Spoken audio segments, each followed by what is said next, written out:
तरीके से लोक जनशक्ति पार्टी को और हमारे गठबंधन को एक ऐतिहासिक जीत बिहार के विधानसभा चुनाव में मिली है, यकीनन मेरी पार्टी के लिए भी ये बड़ी बात है। जिस तरीके से पार्टी के 19 विधायक जीत कर आए, जिसमें से अभी कल 2 विधायकों ने बिहार मंत्रिमंडल में शपथ लेने का काम किया।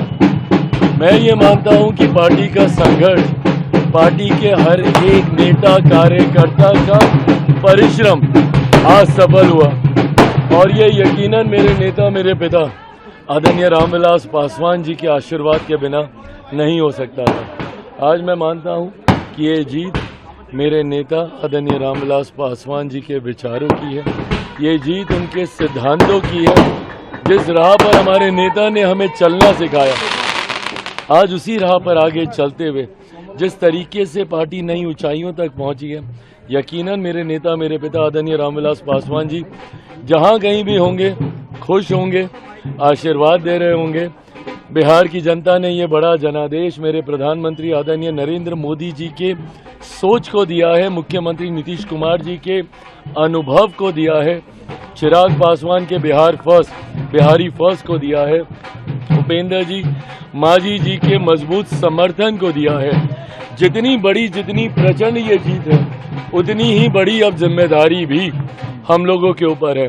अगले 5 साल में संकल्प पत्र में किए गए एक एक वादे को पूरा करने का कार्य हमारी ये एनडीए की सरकार करेगी। दो मंत्री बने हैं और अनुपातिक अगर उस हिसाब से देखा जाए तो आप 3 की बात कर रहे थे और मतलब 6 प्रभु, बात तो मैं किसी की भी नहीं कर रहा था और मैं बात करने वाला हूं ही कहाँ।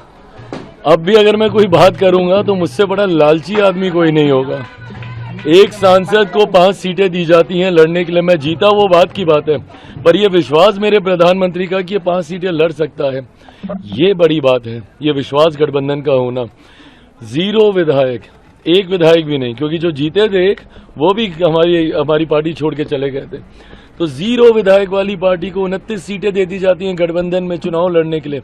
ये विश्वास कितना बड़ा विश्वास है। हम 19 जीत के भी आते हैं, उन 29 में से 26 ऐसी सीटें हैं जो सिटिंग नहीं थी, हारी हुई सीटें थी। वो 26 हारी हुई सीटों पर भी पार्टी बेहतरीन प्रदर्शन करती है।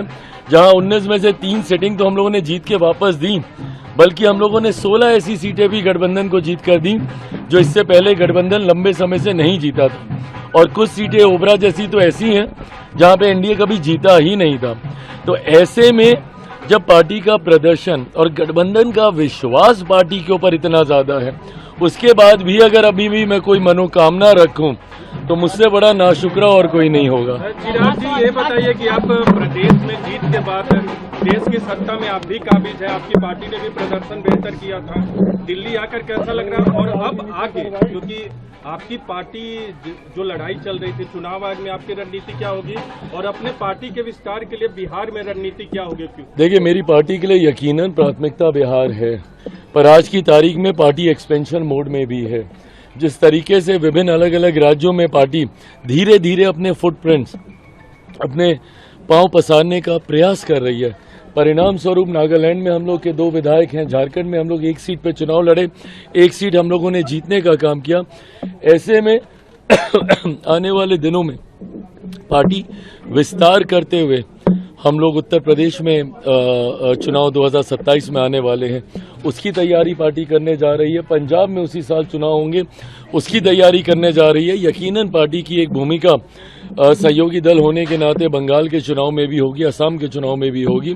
तो धीरे धीरे पार्टी अपने विस्तार को भी स्वरूप दे रही है, पर एट द सेम टाइम क्योंकि सेंटर और स्टेट में हमारी सरकार है और ये डबल इंजन की सरकार है, तो ऐसे में बिहार फर्स्ट, बिहारी फर्स्ट जिस लक्ष्य के साथ हम लोग निकले हैं, उसको भी अगले 5 साल में उसका भी एक अधिकांश हिस्सा बिहार में धरातल पर दिखने लगे। इस दिशा में भी मेरी पार्टी के तमाम मंत्री, तमाम विधायक आने वाले दिनों में बिहार में कार्य करने का प्रयास करेंगे। चिराग भाई को दिल्ली में मन नहीं लगता है, बिहार में ज्यादा मन लगता है।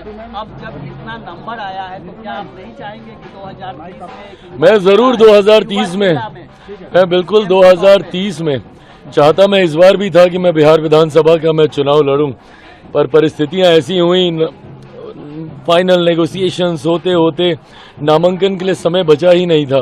तो ऐसे में या तो मेरे प्रत्याशी नामांकन करते या मेरी नामांकन की तैयारी होती। तो ऐसे में ये फैसला लिया गया कि इस बार मैं विधानसभा का चुनाव नहीं लड़ूंगा। केंद्र में मेरे प्रधानमंत्री जी ने मुझे केंद्रीय मंत्री के रूप में एक बड़ी जिम्मेदारी दे रखी है, जिसकी भी जवाबदेही मुझ पर बनती है और मैं मानता हूं कि इस विभाग के माध्यम से बड़े लक्ष्यों को हम लोग बिहार में भी अचीव कर सकते हैं। तो फिलहाल कुछ वर्ष केंद्र में अपनी जिम्मेदारियों को निभाते हुए 2030 आते आते तक यकीनन बिहार की राजनीति में सक्रिय भूमिका में आप मुझे देखेंगे, ये मैं भी मानता हूं।